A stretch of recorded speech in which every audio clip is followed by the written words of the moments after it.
24절기 중 12번째 절기에 해당하는 대서이자 중복입니다. 큰 더위라는 이름에 걸맞게 정말 더운 날이 이어지고 있습니다. 습도도 높고 불쾌지수도 높지만 자연에게는 이런 날씨가 참 행운인데요. 여름꽃이 피어나고 많은 식물들이 열매를 맺기 위해서 햇볕을 받아 단단히 연그러가고 있습니다. 바쁜 일상에 치이다 보면 이런 자연의 변화를 그냥 지나쳐버리기 십상이죠. 네, 지금 잠깐 하던 일의 속도를 좀 늦춰보도록 하죠. 주변의 변화를 온몸으로 느껴보세요. 그렇게 조금 천천히 목요일 오후를 시작해보는 거죠.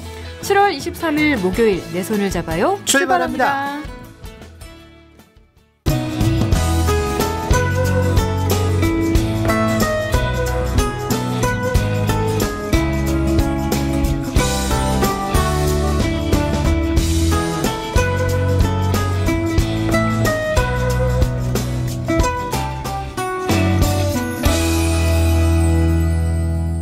안녕하세요. 내 손을 잡아요. 진행의 권순철입니다. 안녕하세요. 홍옥희입니다. 네, 자, 굉장히 더운 날씨가 이어지고 있고 그리고 비가 왔다 갔다 하면서 굉장히 습기가 많아요. 네. 온도가 조금만 높아져도 그냥 끈적끈적한 거죠, 이게.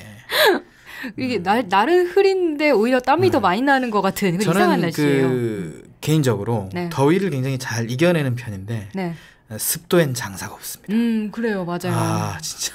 이거는 불쾌하기도 하고 굉장히 요새 지하철을 제가 많이 타고 다니는데 많은 분들이 짜증이 들었어요. 오, 어떻게? 왜 에어컨 안 나오냐? 전화하시고 막 그래요. 그럼 방송 나와요. 자, 저희 차량에는 송풍기 등 냉방장치를 가동하고 있습니다. 최대로 가동하고 있습니다. 항상 그러죠. 최대로 가동하고 있습니다. 서 있는 위치에 따라. 맞아요. 냉방에 차이가 있을 수 있으니 더우신 분들께는 좀 이동해 주시기 바랍니다. 이런 식으로. 그렇죠. 맞아. 언젠가는 그런 게 있었습니다. 저희 차내 몇 번째 칸에 물이 떨어지고 있습니다. 왜요? 왜? 에어컨 때문에. 아, 진짜? 그쪽 말고 다른 객지. 그런 것도 있습니다. 이런 것도 있죠. 그리고 어느 분은 춥다고 하고 어느 분은 덥다고 해서 그렇지. 좀 추우신 분은 약 냉방칸에 가시라 이런. 맞아. 네. 그런 것도 있군요. 참 지하철 이용하다 보면 여러 가지 상황들이 많이 발생되죠. 네. 지난번에 제가 말씀드렸지 않습니까? 어떤 거요? 남과 노녀의 싸움. 뭐 서로 이렇게 옥신각신 엄청 엄청 이 욕설과 비난이 난무하는 서로 이게 디스전을 펼쳤던 그렇죠. 그런. 결국에는 이제 나이 많은 분 이렇게 욕을 하시고 싸움이 끝났죠. 지하철은 이렇게 많은 사람들이 모이는 곳이다 보니까 별명이 천태만상. 것 같아요. 천태만상이라는 사자성어 많이 쓰죠. 여러 가지 일이 많이 일어난다 이거죠. 네. 그런데 우리 오프닝에서는 날씨 얘기를 했는데 지하철 얘기로 갑자기. 왜냐면 중복에 그리고 큰 더위에 제일 시원한 곳은 지하철입니다. 이제 은행이 밀려났어요. 지하철에서. 은행에서 지하철로. 그렇습니다. 지하철이 제일 시원한 것 같아요. 특히 이 지하철이 도입된 지 한 10년, 20년 된 것들은 냉방이 강약 조절이 안 됩니다. 그냥 세게 틀어놔요. 근데 더워 막. 그래도 더워. 그러니까 저희 객실은 저희 열차는 최대한 냉방기를 돌리고 있다 이렇게 얘기하고 그러죠. 굉장히 더운 날씨입니다. 이렇게 재밌는 얘기 아닙니까, 그죠? 그죠. 재밌는 얘기로 좀 더위를 좀 날려보시라고 제가 일부러 그래봤는데 좀 티가 나나요? 아니요, 재밌었어요. 그래요. 티 안 났어요. 다행입니다. 그래서 티 안 나게 코너 소개해드리도록 하겠습니다. 항상 이게 원래 원고에는 홍옥희 씨가 코너 소개를 하게 돼 있는데 코너 소개 시작한다 이렇게 대본에 써져 있잖아요. 근데 홍옥희 씨가 몇 주째 지금 대본대로 안 하고 있습니다. 왜 그런 그럼 겁니까? 순철 씨가 대본대로 안 하는 거죠. 그래요? 아니, 먼저 차고 와야죠. 아니죠. 순철 씨가 먼저 차고 나가니까 제가 대본대로 안 하는 거죠. 매주 목요일은 아름다운 음악의 세계로 안내하는 시간입니다. 천상의 소리가 준비되어 있고요. 네, 다음은 청취자들과 만나보는 시간이죠. 수다방이 준비되어 있습니다. 그리고 오늘 전보톡톡 대신에 세종포커스가 이어집니다. 네, 그래요. 먼저 첫 코너부터 듣겠습니다. 천상의 소리죠.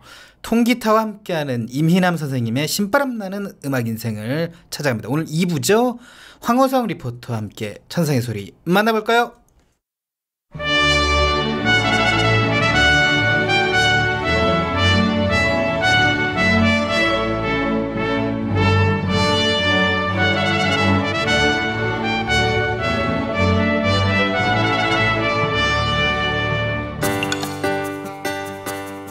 안녕하세요. 라디오 탐방기획 천상의 소리 황호성입니다. 어느 날 갑자기 기타를 사겠다면서 이리저리 수소문하는 친구를 본 적이 있습니다. 아무것도 모르겠다는 표정이 바보 같기도 했지만 연주해보고 싶은 곡에 대한 갈망 때문일까요? 그 표정 뒤에는 상대방마저 설레게 하는 묘한 떨림이 있었던 것 같습니다. 누군가는 F코드를 연습하다가 그만두기도 하지만 누군가는 이제 기타와 가장 친한 친구가 됐고 또 다른 누군가는 항상 떠올리던 그 곡을 매끄럽게 연주하겠죠. 지난주 다 하지 못한 서울시각장애인 복지관의 기타교실, 임희남 선생님의 활기찬 수업이 이어집니다. 그 다음에 2도인데요. 세컨더리 D7. 네. D7. 네. 2도 떨어졌지. 그쵸? 그럼 G7. 네. 자, 요게요. 결론은 뭐예요? 4-1, 4-1, 4-1, 2-5. 4-1이 3번. 6박자 2박자씩. 아니요. 6박자 2박자는 앞에 한 번만이고요. 그 다음에는 넷. 4박자씩. 그러니까 4-1, 4-1, 4-1, 2-5. 그리고는 다시 앞으로 가요. 그래서 이거는 A, A-, B, A-잖아요. 그러면 이거 거의 1-4-5도밖에 없잖아요. 1-4-5도. 그러면 이게 원래요. 패티김이 부른 노래는 A장조로 돼 있어요. A장조예요. 그러니까 1-4-5도니까 뭐예요? A, D, E. 예. 그리고 아까 2도 하나 나왔잖아요. 2도는 B7. B7. 예. 그러면은 여성분들이 부를 수 있죠. 이게 원곡이니까. A장조에서 어쩌다 생각이 나겠지 냉정한 사람이지만 이렇게 된 거예요. 네, 임희남 선생님의 기타 수업 저도 잘 들었는데요.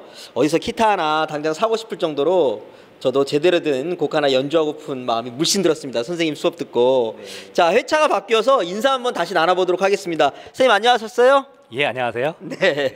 자, 수광 선생님도 안녕하셨어요? 안녕하세요. 네, 다시 반갑습니다. 네. 선생님, 제가 수업 들어보니까 뭐 이건 기타 교실이 아니고 뭐 이론 교실인 것 같을 정도로 난이도와 깊이가 있는 것 같아요. 코드 진행서부터 조바꿈까지 뭐 음악 통론인을 가리키는 거가 다름없는 것 같은데 사실은 이제 저도 시각 장애인이고 여기 배우시는 분들도 시각 장애인이잖아요. 우리가 악보를 볼 수가 없잖아요. 그래서 어떤 노래를 치기 위해서는 그 노래를 내가 알고는 있는데 이거를 치긴 쳐야 되겠잖아요. 그래서 우리는 악보를 볼 수 없으니까 이거를 어떻게 하면 응용을 할 수 있을까를 제가 많이 고민을 했었어요. 그러면서 찾아내는 게 지금 이 음악의 이론을 조금 곁들여서 응용할 수 있는 방법을, 그러니까 똑같이 코드를 연주하는 것보다는 내가 어떤 음악을 듣고서 응용을 할 수 있는 그 방법을 알려드리는 게 이분들에게 더 도움이 되겠다 싶어서 제가 시도를 해서 지금 이렇게 수업을 하고 있는 겁니다.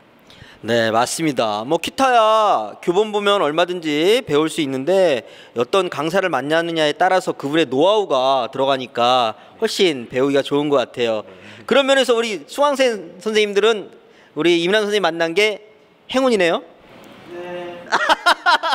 네, 더 크게 행운이죠? 예.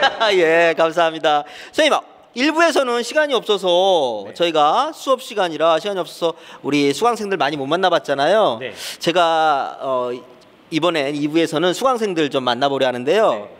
그 직업이 특이하시다고 해야 되나? 목사님이 한 분 계시다고 들었어요. 네, 한 분 계세요. 네. 성함이? 방현삼 목사님이세요. 아, 알겠습니다. 제가 방현삼 목사님 만나보도록 하겠습니다. 선생님 안녕하세요. 예, 안녕하세요. 네, 본인 소개 부탁드릴게요. 예, 저는 천호동에서 주사랑 선교회를 하고 있는 방현삼 목사입니다. 예. 선생님, 이민남 선생님께 기타 배우신 게 얼마나 되셨죠? 지금 한 2년쯤 지났습니다.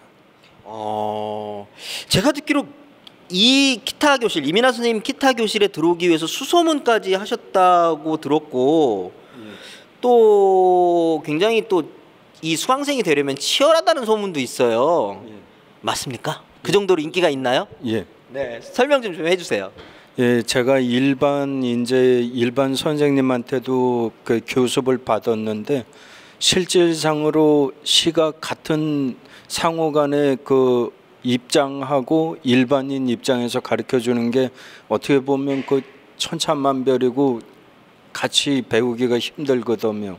그리고 이분들은 이렇게 질문을 하면은 그냥 보는 입장에서만 이렇게 하면 되고 이렇게 하면 항상 그러다가 끝나다 보니까 맨날 지금 다른 곡을 해보고 싶어도 그렇고 당장 기타 코드를 알아야 되는데 그러다 보면 집 식구나 이렇게 물어보는 것도 실질상으로 제가 교통사고를 실명을 했는데 그러고 난 이후에 많은 난점들이 있죠. 누구 물어보는 것도 그렇고 그러다가 보니까 이제 여기를 여기저기 알아보다가 어느 분이 그러더라고요. 차라리 저기 서시복 삼전동에 있는데 한번 가봐라. 거기 뭐 누가 잘 가르쳐 준다 그러는데 그러더라고요.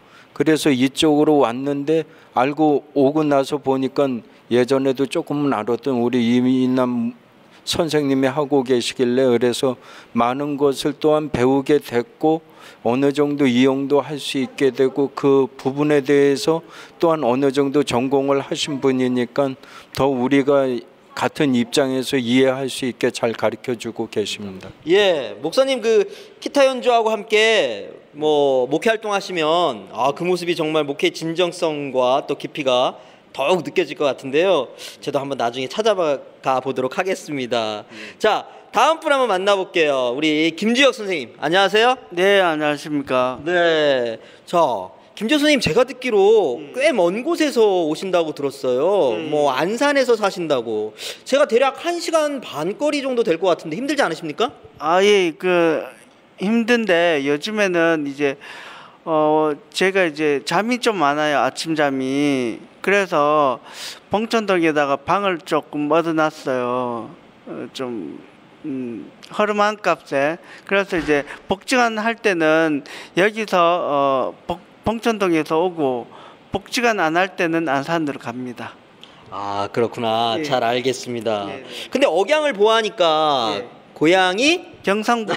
그렇죠. 그런 것 같아요. 자, 이민남 선생님 그 기타 강좌가 전국적으로 소문이 났다고 하던데 예. 다시 한번 묻고 싶어요. 지방에서까지 올라올 정도로 그렇게 소문이 났나요? 예. 네, 어떻게요?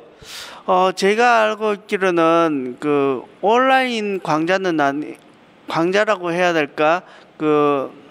예전에 선생님께서 이제 녹음을 한 적이 있어요. 녹음을 해서 이제 강의를 갖다가 소리도서관인가 그런 데다가 올려놨었어요. 그래 올려놓다 보니까 이 사람들 저 사람들이 이제 많이 듣다 보니까 그거를 듣다 보니까 이렇게 저렇게 많이 소문나는 것 같기도 하고 예, 그런 것 같아요. 알겠습니다. 저희 수강생들 이민남 교실에 들어와 있는 거 영광인 줄 알아야겠는데요. 예. 요즘 흔한 말로 영광인 줄 알아 이것들아 뭐 이겁니다. 예. 네, 잘 알겠습니다. 자, 그러면 제가 끝으로 우리 유명하신 이민남 선생님께 강의 배우고 계신 분들인데 바람이 있다면 한번 들어볼게요. 어떤 분이 한번 얘기해 주실까요? 이민남 선생님께 바람이 있다. 네, 함성옥 선생님. 네. 예, 제가 여기 5년째 지금 배우고 있는데요. 기초부터 시작해서 너무 잘 배워서 지금은 제가 치고 싶은 곡은 전부 다 칠 수 있을 정도로 지금 잘 이제 성장해 왔거든요. 그래서 제가 우리 이민남 선생님한테 바라고 싶은 거는 건강을 잘 유지하셔서 우리처럼 많은 시각장애인들한테 오래오래 잘 가르쳐주는 명강사님이 되셨으면 좋겠습니다. 근데 선생님, 앞에서부터 계속 이민환 선생님 칭찬만 했잖아요. 이제 끝에는 건강까지 생각해 주세요. 뭐 아쉬운 거 없으세요? 이러면 너무 재미가 없고 일방적이니까. 이민환 선생님이 그래도 조금 아쉬운 게 있다면. 아쉬운 게 있죠. 어떤 건가요? 무슨 노래든지 좀 쳐주세요. 뭐 확 너무 잘 치시니까. 이제 그렇게까지 또 돌려서 칭찬을. 네, 잘 알겠습니다. 오늘 여러분 그 기타 연주 잘 들었고요. 또 선생님 강의 잘 들었습니다. 인터뷰 감사합니다. 네, 인터뷰를 마치고 오늘의 기타 수업도 끝났는데요. 수강생분들도 다들 집에 가시는데 이민환 선생님이 향한 곳은? 어라? 선생님 저기 1층이 아니고 3층인데요? 어디 가시는 건가요? 선생님 기타 수업 끝났잖아요. 아직 할 일이 남으신 거예요? 왜 이곳에 오셨어요? 네, 좀 일이 남았습니다. 네, 기초재활 이번에 받으시는 분들이 수료식을 앞두고 있거든요. 근데 수료식 때 오카리나를 공부하고 계신 분들이 연주를 하신대요. 그래서 제가 기타로 반주를 도와주기로 해가지고 여기서 남아갖고 연습을 하기로 했습니다. 그러니까 오카리나를 가르쳐주는 건 아니고 네. 이번에 있을 기념 공연에 반주를 협연하시는 거구나. 네, 그렇습니다. 잘 알겠습니다. 그러면 우리 이민환 선생님의 기타 연주와 함께하는 오카리나 연주 한번 감상해 보도록 하겠습니다.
자신이 가지고 있는 능력을 사회에 기여하는 새로운 형태의 기부 방식을 재능 기부라고 합니다. 단지 나의 일부를 나누었을 뿐인데 한 사람 인생 전부가 바뀔 수도 있는 멋진 일인데요. 처음 기타 동호회반을 만들 때도 부지간에 교육생들이 수료식을 위해 오카리나 합주를 맞출 때도 이민남 선생님이 흔쾌히 재능 기부를 하지 않았다면 애초에 만들어지지 않았을 시간들이었을 겁니다. 실력만큼 정도 많은 기타 강사 이민남 선생님. 개인적으로 들여다보면 더욱 풍성한 이야기가 많다고 하는데요. 다음 주 이민남 선생님의 멋진 기타 연주 실력과 함께 공개됩니다. 지금까지 천상의 소리 황호성이었습니다. 감사합니다.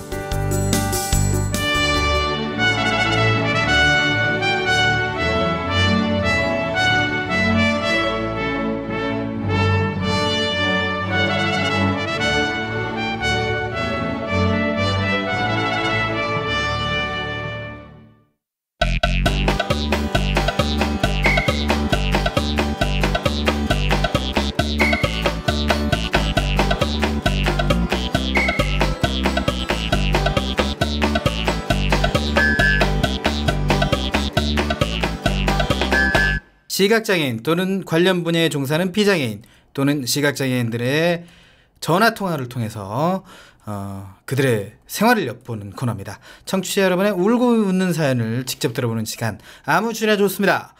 편하게 수다 떨어봅시다. 여보세요? 네, 안녕하세요. 네, 안녕하십니까? 안녕하세요. 네네. 네, 본인의 소개를 부탁드리겠습니다. 네, 저는 그 삼성 안내견 학교에서 근무하고 있는 유석종이라고 합니다. 네, 반갑습니다. 오키 씨가 안내견을 좋아하잖아요, 그죠? 네? 네. 네네. 오키 씨가 한번 물어볼 거 있으면 물어보세요. 저요? 안내견 학교 궁금한 거 있긴 있었어요. 그래요. 어떻게 연결을 해주는지 궁금했거든요. 시각장애인과 안내견, 뭐 예를 들어서 그냥 랜덤으로 매칭을 해주는 건지 아니면 시각장애인의 뭐 성격이나 뭐 그런 걸 고려해서 매칭을 해주는 건지 궁금했거든요, 평소에. 일단은 전제는요. 네. 안내견도 생명체고 네. 생명체라면 성격이 있을 거고. 그렇죠. 그리고 그 성격이 이제 어떤 사람한테는 맞고 어떤 사람들한테는 또 다소 안 맞을 수도 있겠죠. 네. 그래서 어떤 공장에서 물건을 찍어내는 것처럼 랜덤으로 해서 맞춤식으로 이렇게 맞춰지는 건 아니고요. 네. 안내견을 신청하는 시각장애인 분들의 뭐 성격이라든지 걸음걸이 특성 또는 시각장애인의 보행에 맞춰져 있어야 되기 때문에 네. 그분이 실제적으로 보행 능력이 어느 정도 있는지 그다음에 라이프 스타일도 맞춰야 되겠죠. 이 사람이 도시에 사는지 아니면 시골에 사는지 출퇴근을 위주로 하는지 아니면 주로 산책을 위주로 하는지 이런 여러 가지 라이프 스타일에 맞춰가지고 안내견의 성격을 감안을 해가지고 서로 이렇게 매칭을 하게 되는 거죠. 되게 그 사전 조사를 되게 철저하게 해야겠네요. 그럼요? 당연합니다. 왜냐하면 안내견을 떠나서 안내견은 이제 그 돌봐야 되는 동물 가운데 하나거든요. 네. 그러니까 누군가를 돌보려면 그 시각장애인 당사자가 누구를 돌볼 만큼 굉장히 심리적으로도 안정이 되어 있어야 될 거고요. 네. 그리고 굉장히 성숙해져 있어야 됩니다.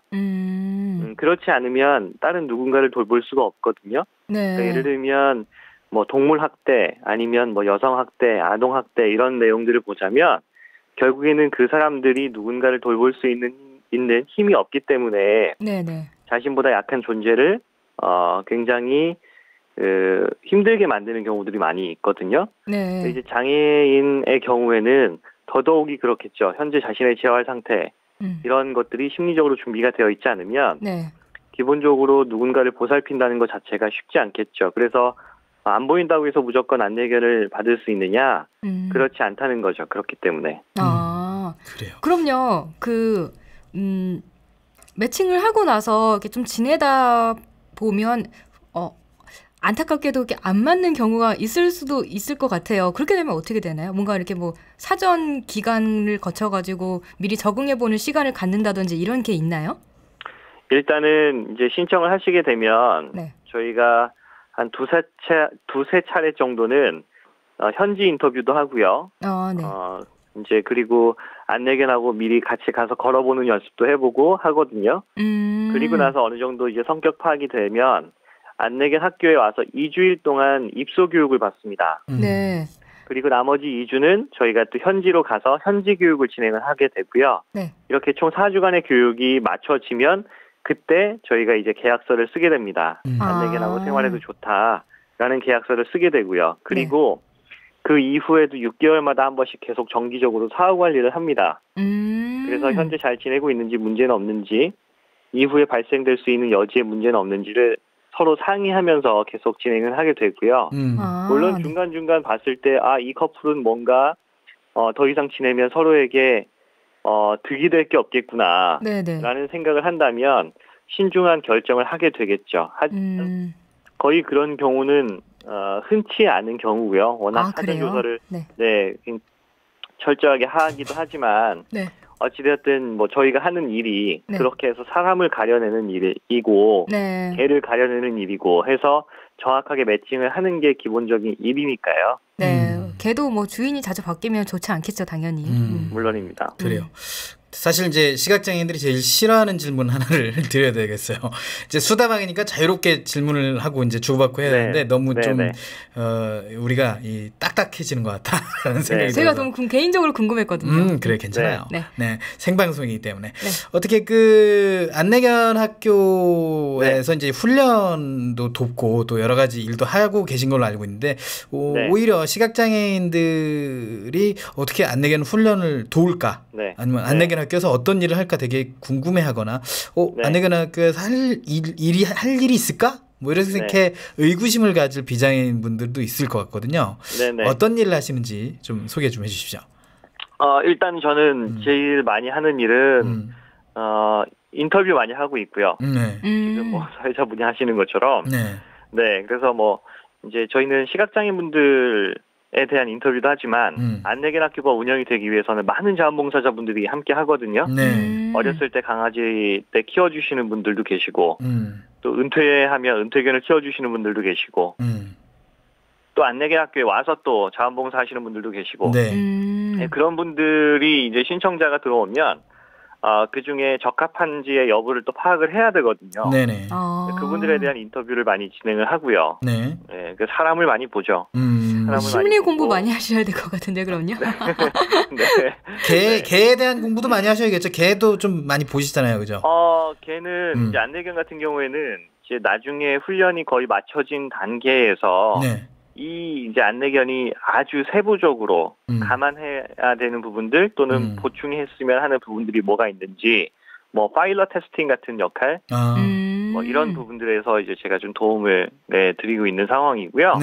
그리고 이제 안내견에 대해서 아직 잘 모르는 그런 사회적인 부분들이 좀 있기 때문에 또 밖에 나가서 뭐 이렇게 교육을 하기도 하고요. 설명회도 하기도 하고 때로는 대학생들이나 아니면 직장인들 또는 뭐 초등학교, 중학생 아이들 대상으로 해서 강의도 하고 이런 역할들 합니다. 그래서 중요한 거는요.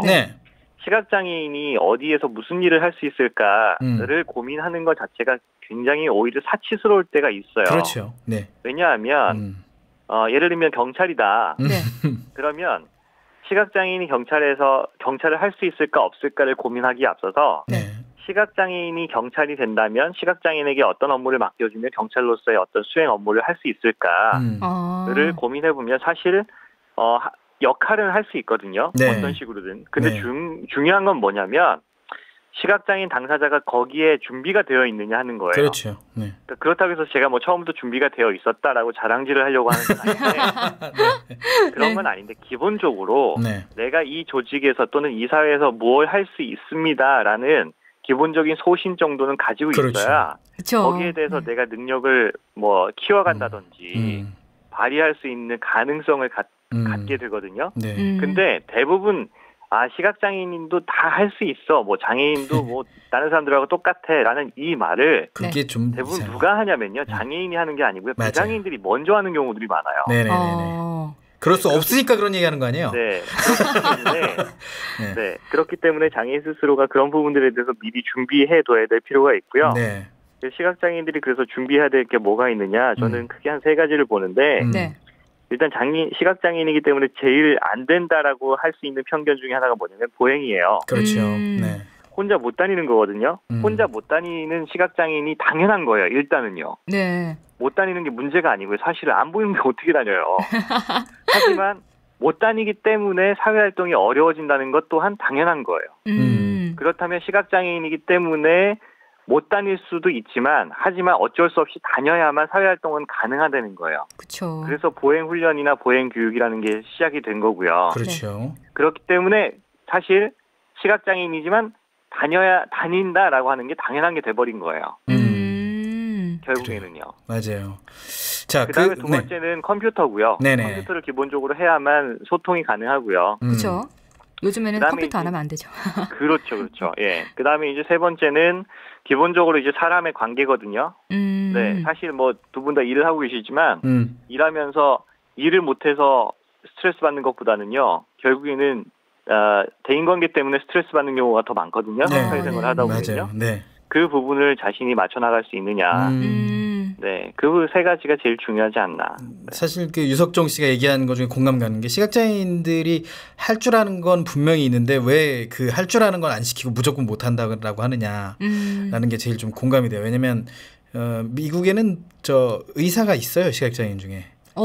네, 심리를 치료해주는 의사가 있단 말이에요. 아, 네. 그렇게 되면 되겠네요. 네, 그럴 수 있단 말이에요. 근데 우리는 다 안 되거든요. 의사를 할 수가 없어요. 학제상 뭐 이런 것도 다. 그래서 그런 것들이 참 일단 시각장애인들이 준비를 하고 있어야 된다라는 것도 공감이 좀 되고 있습니다. 자, 안내견에 대한 얘기를 좀 조금만 더 해볼게요. 조금만. 네. 그 안내견에 대한 편견 들이 분명히 존재하고 있어요. 뭐 꼭 이거 우리 신문지상에 나오는 막 거부 이런 것뿐만 아니라 뭐 안내견이 굉장히 오래 못 산다더라. 뭐 이런 얘기들 이런 게 또 편견이 될 수 있거든요. 안내견이 실질적으로 그 운동을 많이 하고 이게 보행을 많이 하다 보면 오래 못 사는 건가요? 그렇지 않고요. 일단 전제가 하나 붙어야 되는데요. 역시나 안내견이라고 하는 용어 안에 사람을 위해서 무언가 한다라고 하는 뉘앙스가 굉장히 깊게 박혀 있거든요. 그러니까 사람을 위해서 무언가 한다라고 하는 이 수직적 관계가 어떻게 보면 서로 주종관계로 얽혀져 있는 그런 관계로 되게 많이 오해를 하는 경우가 많아요. 그렇게 된 이유 중에 하나는 저는 어디서 보냐면 우리나라의 농경 문화에서 봐요. 왜냐면 우리는 소를 이용해 본 역사거든요. 그렇죠. 소를 이용해서 농사를 졌고요. 그 소를 데리고 굉장히 많은 무리한 행동을 많이 했거든요. 아, 그렇죠. 하지만, 해가지고. 하지만 그렇다고 해서 이 소가 또 불쌍하냐? 또 그렇다고만 볼 수도 없어요. 왜냐하면 소도 나름대로 주인한테 가져다주는 어떤 행복감이 있었을 거란 말이에요. 그래서 그 소들 중에서도 주인과의 관계가 돈독했던 소가 있어요. 그 소한테 너는 참 불쌍하구나라고 우리가 함부로 얘기할 수 있는 것도 사실은 아니거든요. 그래서 얘기가 좀 딴 길로 빠졌지만 개도 마찬가지예요. 근데 개는 소보다 더해요. 왜냐하면 개는 사람과 가장 오랜 시간을 역사했던 그런 개거든요. 그렇죠. 그러니까 동물이거든요. 그래서 안내견과 시각장애인의 관계는 단순히 그냥 주종관계 또는 무조건 일을 도와주는 그런 관계로만 이야기할 수는 없습니다. 왜냐하면 24시간 중에 사실 걷는 거는요. 얼마 안 돼요. 자는 시간 많이 잔다 치고 한 8시간 치고요. 그리고 뭐 화장실 가는 거, 일 보는 거, 뭐 그 앉아서 근무하는 거 등등등 다 빼면 실제로 우리가 밖에 나가서 걷는 거는요. 일반적으로 채 4-5시간이 되지 않습니다. 오키 씨도 계산해봐요. 오키 씨도. 네, 아마 다 그럴 거요 일반적으로요. 걷는 시간이 차 타고 다니기도 하고 거의 차 타고 다니니까 얼마 안 돼요 생각보다. 그러면 우리가 4-5시간 정도를 만약에 많이 걷는다 하더라도 하루에 평균 5시간이라고 치자고요. 그래도 굉장히 많이 걷는 거예요. 그렇죠. 그러면 5시간을 걷자고 개를 키운다? 이거는 쉽지 않은 결정이에요. 그렇죠. 결코 그렇지 않아요. 그럼 나머지 시간은 결국에는 개를 돌보고 관리하고 이러는 것들이어야 되거든요. 근데 실제로 그런 관리하는 게 쉽지 않을 텐데 어떤 사람들한테는 그 보행 5시간을 위해서 그거를 희생한다? 그렇지 않아요. 그러면 결국에는 뭐냐? 나머지 시간은 내가 진짜 개를 좋아하고 또는 설령 처음엔 좋아하지 않았다고 하더라도 그 개를 내 가족으로 받아들여서 진짜 정성으로 같이 반려견으로서 키울 수 있는 그런 마음이 있었을 때 서로 교감이 가능하거든요. 그 다음에 또 하나는 안내견하고 밖에 나갔을 때요. 개들은요. 사람들처럼 교활하지 않아요. 그래서 내가 싫으면 네. 안 하거나 아니면 억지로 하는 어떤 티가 확 나요. 네. 그런데 안내견들 보면요, 걸을 때 굉장히 즐겁게 걷습니다. 옥시도 걷는 거 봤죠. 소리치면서 걷고요. 네. 되게 행복하게 걸을 수밖에 없거든요. 왜냐하면 얘네 개들은요, 얘네 이거 자체를 일로 받아들이는 게 아니에요. 네, 지금 방금 끊겨가지고. 일이 아니라고. 아닙니다. 예, 일로 네. 받아들이는 게 아니고요. 그냥 얘네가 어떤 같이 주인과 함께 산책하는 기분, 그리고 무언가 하나 했을 때 칭찬받고 그리고 거기에 대해서 굉장히 어떤 뭐 힐링업 받는 어떤 메시지를 계속 주고받는 그런 관계거든요. 네. 그래서 정리하자면 이렇게 평생을 살다 보면 이 아이들은 즐겁게 한평생 사는 거예요. 그래서 대략 객관적인 지표로 말씀을 드리면 평균 한 14살 이상을 살거든요, 안내견들이요. 네. 근데 이 같은 종의 레브라도 리트리버의 평균 수명이 대략 자료마다 약간 다르긴 하지만 11살에서 12살 정도. 더 오래 사는 거죠. 네, 안내견이 평균 리트리버들보다 더 오래 살거나 아니면 비슷하거나 그러니까 적지는 않다는 얘기죠. 네, 그래요. 그러니까 그런 거야. 네. 그 사람이 그 일을 안 하고 그냥 가만히 있으면 굉장히 이제 피폐해져요, 삶이. 오히려 나태해지고. 네, 그렇죠. 그러면서 이제 오래 못 살 수도 있어요. 근데 이제 걔는 자기가 하는 일이 있거든요. 나는 주인을 안내하는 일. 요게 있다. 나는 항상 주인과 같이 출근을 한다. 그렇기 때문에 사회자분이 좋은 말씀을 하셨어요. 무슨 얘기냐면 어떤 실험을 한 게 있는데요. 일반 그 집에서 키우는 개 있잖아요. 네. 개한테 그냥 그 먹을 거 주잖아요. 그렇죠. 사료 줄 때 개들이 느끼는 행복감하고요. 그 다음에 주인이 뭔가를 시켜요. 예를 들면 뭐 앉아 엎드려를 시킨다든지 어떤 미션을 주고 미션을 수행했을 때 얘네들이 어떤 음식을 받아 먹었을 때 느끼는 어떤 긍정적인 호르몬 있잖아요. 그렇죠. 그 수치를 조사를 해본 게 있어요. 그런데 개들이요 대부분 그냥 받아먹는 것보다 자기도 어떤 일을 해서 그런 어떤 일에 대한 긍정적인 피드백으로 뭔가 얻었을 때 그 행복감을 굉장히 크게 느껴요. 그래서 그게 개들이 사람들과 오랫동안 생활해 올 수 있었던 원동력이기도 해요. 그렇죠. 그 능력을 가지고 있기 때문에 그렇게 진화를 했기 때문에 훈련 때도 그런 방법을 좀 쓰지 않나요? 훈련 때 그런 방법을 쓰죠, 당연히. 그렇죠. 그러니까 그 개들한테 억지로 시키는 게 아니라 네가 어떤 일을 했었을 때 그 보상이 너희들에게 굉장히 즐거움을 줄 수 있을 것이다 라는 희망을 주는 거고요. 그리고 거기에 앞서서 그렇게 행동할 수 있도록 기본적으로 기본 사전 그 환경을 세팅해 놓는 거예요. 그래서 환경 중심의 교육을 하게 되고요. 그래요. 그렇게 또 트렌드가 많이 갔기 때문에 그런 것들이 실제로 개들한테는 굉장히 즐겁게 다가오는 부분들이 좀 있죠. 저희가 수다방에서 저희가 말을 좀 많이 하잖아요. 보통 오피스죠. 저희가 이제 강의를 듣는 듯한 그런 맞아요. 느낌인데 이제 시간이 이제 얼마 안 남았긴 한데 그래도 너무 안내견 얘기하는 것보다는 좀 개인적인 말씀 좀 물어보도록 하겠습니다. 그러세요. 제가 알기로는 결혼한 지 이제 1년이 좀 넘으셨다고 좀 알고 있는데 신혼 생활이시잖아요. 네네. 네, 신혼 생활 요새 어떠세요? 글쎄요, 다들 비슷한 답이 오지 않을까요? 어떠십니까? 좋으십니까? 네, 즐겁습니다. 그러니까, 뭐라 해야 될까요? 이제 결혼이라고 하는 것 자체는 어떤 공식적으로 커플임을 천명하는 그런 일인 셈이잖아요. 네, 그런 상황이니까 그 상황에서 할 수 있는 모든 것들이 합법적이란 말이에요. 그렇죠. 그죠? 그렇죠. 그래서 결혼은 그런 거예요. 결혼은 모든 생활에 대한 어떤 합법적인 테두리를 마련해준다라는 차원에서 우리가 내용을 봐야 되기 때문에요. 그럼요. 네, 그래서 그런 면에서 굉장히 즐거움이 있죠. 그런데 유재석 씨가 한 방송에서 이런 말을 한 적이 있어요. 결혼하면 모든 게 다 좋다. 근데 하나를 잃는다. 자유. 네네. 이거 공감하세요? 그거는요. 모든 자유에는 고통이 따라요. 맞아. 이것뿐만 아니라요. 예를 들면 산에 올라가는 자유를 얻고 싶다. 그럼 산 꼭대기에 올라갔을 때 엄청난 바람이 불거든요. 그렇죠. 그런 것처럼 이 모든 고통을 수반하지 않는 자유는 없거든요. 근데 사람들은 이거를 되게 자유라고 하는 것에 대해서 되게 잘못된 관념을 가져요. 맞아요. 자유는 편하고 즐겁고 행복함이다라는 생각을 하거든요. 이제 방종이 될 수도 있거든요, 심하면. 그거가 두 개가 동시에 오잖아요. 그럼 그건 자유가 아니에요. 그렇죠. 그거는 황폐함이고 가끔은 되게 쉽지 않은 부분들이 자유는 제약이 따르죠. 네. 네. 결혼이 잡아주는 거네요. 그러니까 바로 갈 수 있도록 그 자유를 좀 다시 재정리할 필요가 있어요. 그래요. 네.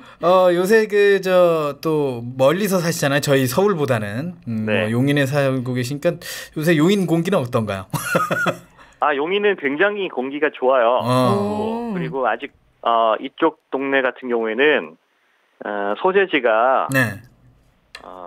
읍, 면, 리 뭐 이런 식으로 들어가야 그렇죠. 곳이거든요. 네, 맞아요. 네, 그렇기 때문에 굉장히 일단 공기가 좋고요. 그리고 저는 태생이 시골 태생이라 번잡하고 이렇게 공기 안 좋고 그런 복잡한 도심지 이런 곳들을 그리 좋아하지 않아요. 네, 그래서 여기 굉장히 만족스럽고요.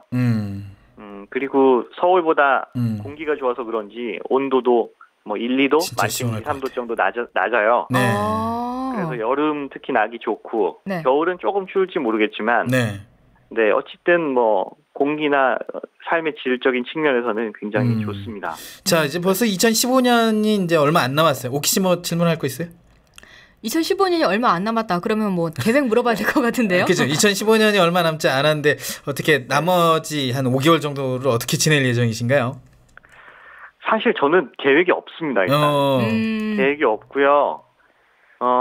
왜냐하면 뭐 2015년, 2016년 이렇게 연도로 뭔가를 가르잖아요. 네. 네, 뭐 갈랐을 때 뭐 새롭게 뭐 심기일전해야지 뭐 이런 새로운 분위기를 좀 느끼게 만들 수는 있을지 모르겠는데요. 그렇죠.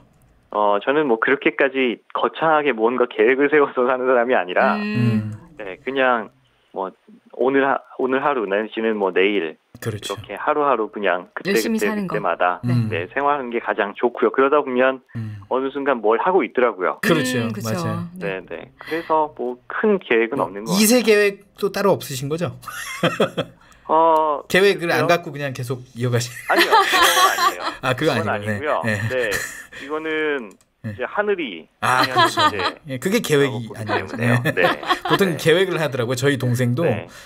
물론입니다. 이거는 사실은 하늘이 주려면 하늘한테 메시지는 전달을 해야 되거든요. 그렇죠. 맞습니다. 네, 메시지는 전달을 하고 있습니다. 네. 그럼요.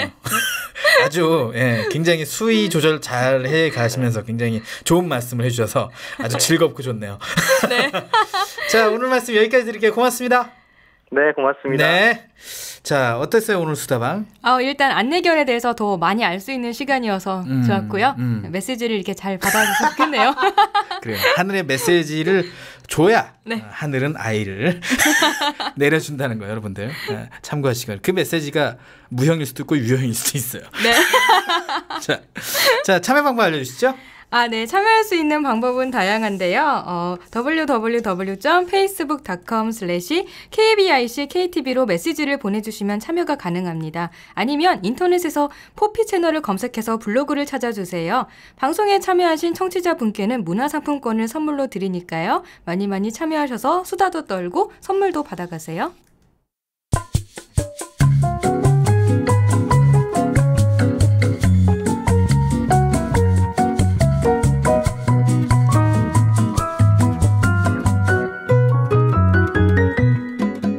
여러분은 지금 KTV 포피 채널 내 손을 잡아요와 함께하고 계십니다. 다음 코너는 세종 포커스입니다. 오키 씨가 진행해 주시죠. 네, 어제 17번째 창조경제혁신센터가 인천에 문을 열었습니다. 이로써 지난해 9월 대구혁신센터를 시작으로 전국 곳곳에 지역 특성을 살린 아이디어가 사업이 되도록 지원하는 창조경제혁신센터가 모두 자리 잡았는데요. 전국 17곳의 혁신센터 출범으로 창조경제의 기반을 닦은 만큼 이를 통해 가치와 성과도 만들어야 할 텐데요. 이와 관련해서 인천혁신센터는 앞으로 어떤 기능과 역할을 수행할지 박인수 인천창조경제혁신센터장 연결해서 들어보도록 하겠습니다. 안녕하세요. 네, 안녕하세요. 네, 인천창조경제혁신센터가 어제 문을 열었습니다. 어떤 의미가 있다고 보시나요? 인천에 이렇게 혁신센터가 출범한 게요? 네, 먼저 인천은 도시로서 인천공항과 인천항 등을 갖추어서 전 세계를 거미줄처럼 연결하는 동북아 물류 중심지이기도 합니다. 네. 특히 이게 세계 경제 중심으로 우리가 급속하게 부상하고 있는 중국하고 하늘, 뱃길, 가장 가까운 지리적 장점이 있습니다. 네, 그래서 그렇죠. 인천 창조경제혁신센터는 물류 중심지로서 지정학적 강점, 그리고 이제 한진그룹이 갖고 있는 육해공 물류 산업의 노하우 이런 것들을 다 연계해가지고 인천 지역의 중소기업, 벤처기업들이 세계 시장을 무대로 역량을 펼쳐나가도록 도움을 줄 예정입니다. 네, 그렇다면 이 인천혁신센터는 특히 무엇에 중점을 두고 있나요? 네, 저희 혁신센터는 비전이 세계로 비상하는 물류 허브 인천이라는 슬로건입니다. 아, 네. 그래서 세 가지 핵심 가지가 있습니다. 첫 번째가 스마트 물류라는 신산업을 육성하고 관련 벤처를 육성하고 또 지역의 중소기업을 신성장 동력을 발굴해 주는 겁니다. 네. 두 번째가 전국 중소기업들에게 자금 물량이 작아서 애로사항을 겪는 그런 중소기업들에게 수출 물류 경쟁력을 강화하고 네. 특히 우리나라는 국민이 숫자가 줄어들잖아요. 그래서 우리 농민들의 그 수출 소득 증대가 아주 당면 과제인데 네. 우리 농식품이 해외 현지에 가려고 하면 신선한 상태로 가야 되는데 그쵸. 이러한 국산 농어민 신선식품을 해외로 수출하는 지원을 하게 됩니다. 그리고 네. 또 한중 FTA로 중국 시장이 점점 더 중요해지고 있는데 우리 중소기업이나 벤처들이 중국에 원활히 진출하기 위해서 각종 지원을 할 예정입니다. 네, 정말 세계로 비상하는 물류 허브가 될 것 같은데요. 그런데 인천혁신센터가 1센터, 송도 미추홀타워와 그리고 2센터, 제물포 스마트타운으로 나눠서 운영된다고 들었습니다. 어떻게 운영되는 건가요? 예, 저희는 또 다른 지역과 달리 처음부터 신도시민 송도하고 구도시민 제물포에 두 개 센터로 출발하게 됩니다. 네. 송도 신도심에서는 저희 혁신센터의 특화 전략 사업 세 가지 물류 기술을 활용한 신산업 스마트 물류 신산업 육성 그리고 네. 중소기업이나 벤처의 수출 물류 경쟁력 강화하고 그리고 이제 세 번째 대중국으로 진출하려고 하는 벤처 중소기업을 지원하는 이런 특화 사업 중심으로 진행할 예정입니다. 그리고 제물포라는 구도심에 오픈되는 JST 센터에서는 네. 청년 창업, 다양한 청년 창업을 도우고 또 스타트업들은 우리 혁신센터에 입주해서 또 집중 육성을 해야 될 사항이 있습니다. 그래서 스타트업 입주 지원을 해서 이 구도심의 경제를 활성화하는 그런 핵 역할을 할 예정입니다. 네, 그러면 이 관심 있는 기업들이 굉장히 많을 것 같아요. 인천창조경제혁신센터는 어떻게 지원할 수 있는 건가요? 이런 기업들에게? 예, 저희 혁신센터에서는 지역 벤처나 중소기업들에게 지원할 수 있는 여러 가지 지원이 있습니다. 먼저 지역 중소기업들을 지원하는 방안을 살펴보면 저희가 인천에 보면은 포스코나 한진 같은 지역의 그 대학 대기업들이 있습니다. 네. 그래서 포스코, 한진 같은 대기업 그리고 지역에 또 인하대도 있죠. 인하대 인천대학도 그렇죠. 있고 또 지역에 테크노파크라든지 경제통상진흥원이라든지 정부산업진흥원 같은 각 기관들을 연결해서 저희가 중소기업의 신사업 성장 발굴단위를 구성했습니다. 그래서 여기서 지역 중소기업들의 신성장 동력을 발굴하도록 지원할 것이고 네. 또 일반 벤처 같은 경우는 저희가 여러 가지 창업 공모전도 하고 그리고 저희 또 혁신센터 안에 네. 스파크랩이라는 글로벌 전문 엑셀러레이터를 입주해서 저희가 전국 최초로 같이 일하게 됩니다. 그래서 이 스파크랩을 통해서 우리 벤처들이 해외로 진출하는 것도 적극 지원할 예정입니다. 네. 그런데 이렇게 뭐 중소기업, 벤처기업 지원도 중요하지만요. 요즘 또 청년 실업 문제가 떠오르고 있잖아요. 그래서 네네. 청년 실업 문제에 대안으로 창업이 또 떠오르고 있거든요. 그래서 그렇습니다. 이 청년 일자리 문제와 관련해서 인천혁신센터가 또 어떤 역할을 할 수 있을까요? 예, 맞습니다. 저희 혁신센터가 앞서 말씀드린 대로 두 개의 센터로 출발하는데 네. 구도시민 제물포 지역에 JST 센터가 바로 청년 창업 허브 역할을 담당할 예정입니다. 아, 제물포에서요? 예, 그렇습니다. 예, 여기에서는 청도에서는 특화사업 중심이지만 JSC 센터, 구도심에 있는 JSC 센터에서는 관광이나 소프트웨어 그리고 엔터테인먼트 또는 다양한 일반 창업을 지원하고 여기서 그리고 여기 보면 옆에 인천대학이라든지 네.成원대학이 바로 옆에 있습니다. 그런 대학생들이 저희 JST 센터에 와서 창업 동아리 활동도 할 수 있고 네. 저희가 다양한 세미나나 포럼도 해서 이곳이 인천 지역의 청년 창업 허브가 되도록 할 예정입니다. 네, 가까이 있기 때문에 접근성도 굉장히 좋겠네요. 그렇습니다. 네, 그런데 이 정부 주도의 혁신센터가 있고 또 민간 주도로 만들어진 곳도 있다고 하네요. 송도 포스코 창조경제혁신센터. 네, 그렇습니다. 네. 그러면 이렇게 정부 주도와 민간 주도가 나눠진다면 두 곳의 협력이 되게 중요할 것 같은데요. 앞으로의 협력 방안이 어떻게 되나요? 네, 그렇습니다. 그 민간 주도의 포스코 혁신센터하고 저희 정부 주도의 인천 혁신센터하고 서로 닮았지만 다른 부분이 있어서 저희도 포스코 혁신센터하고 어떻게 하면 서로 시너지를 낼 수 있을까 네. 서로 생각을 해봤습니다. 그래서 포스코 같은 경우는 포스코 그룹이 인천 지역에 R&D 연구 센터가 있습니다. 네. 여기 R&D 연구센터에서는 지역의 중소기업들에게 제조 관련한 생산 기술을 전수하는 프로그램이 있습니다. 그래서 네. 예, 그래서 저희 인천혁신센터가 지역의 유망 중소기업을 발굴하면 네. 포스코의 R&D 연구센터에서는 포스코 센터를 통해서 이 지역에게 제조 기술을 전수하고 저희는 포스코 센터에서 또 발굴하는 벤처들이 있으면 저희 혁신센터에서 멘토링하고 또 해외 진출까지 지원하는 그렇게 역할을 분담하기로 하였습니다. 네, 그러면서 서로 상생을 또 하는 거네요. 그렇습니다. 네, 그러면 이제 마지막으로 인천 창조경제혁신센터 출범을 통해서 향후 기대되는 성과는 어떤 게 있을까요? 네, 어떻게 오픈했지만 앞으로 상당히 성과를 많이 내야 되는 그런 과제가 있습니다. 네. 예, 각 혁신센터마다 창업기업 매출도 나와야 되고 투자가 유치되고 속속 성과가 나와야 되는데 저희가 올해 안에 네. 여러 가지 지역의 중소기업들 예를 들어서 인천 지역의 1000개 중소기업을 다 샅샅이 훑어서 이 중에서 한 20개의 중소기업에게는 네. 확실한 성장 동력을 발굴하고 네. 벤처 같은 경우도 저희가 다행히 전국 창업 경진대회에서 우리 인천 지역이 4위를 했습니다. 작년에는 네. 2위를 했고 올해는 또 4위를 했습니다. 그래서 이런 다양한 청년 창업들의 지원도 아마 올해 있을 걸로 그렇게 생각이 됩니다. 네, 정말 든든한 지원군이 될 것 같네요. 예. 네, 오늘 말씀은 여기까지 듣겠습니다. 고맙습니다. 예, 감사합니다. 예, 각 혁신센터마다 이렇게 창업기업의 매출이 발생하고요. 또 투자가 유치되는 등 속속 성과가 나타나고 있습니다. 벤처 열풍이 지난 90년대에 비해서는 조금 사그라진 측면이 있는데요. 전국 17곳의 혁신센터가 창업 열풍을 다시 일으키는 계기가 됐으면 좋겠습니다.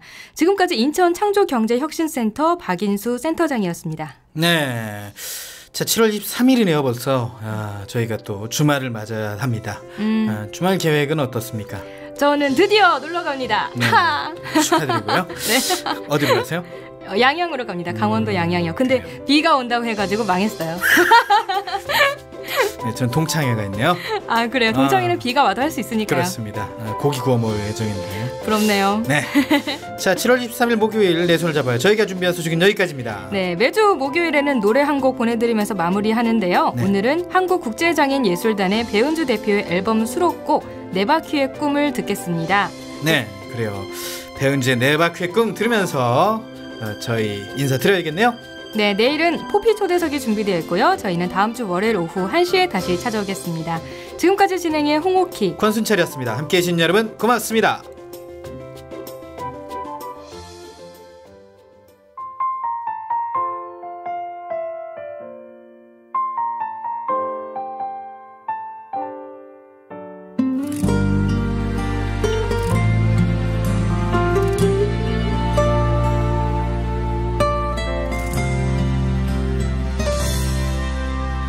걸을 수 없다면 날아야 하겠지. 볼 수 없기에 꿈을 만져야 해. 지금껏 너를 둘러싼 어둠을 헤치고 빛으로 나오길 바래. 용기를 내, 힘을 내. 바라는 모든 걸 이룰 수 있으니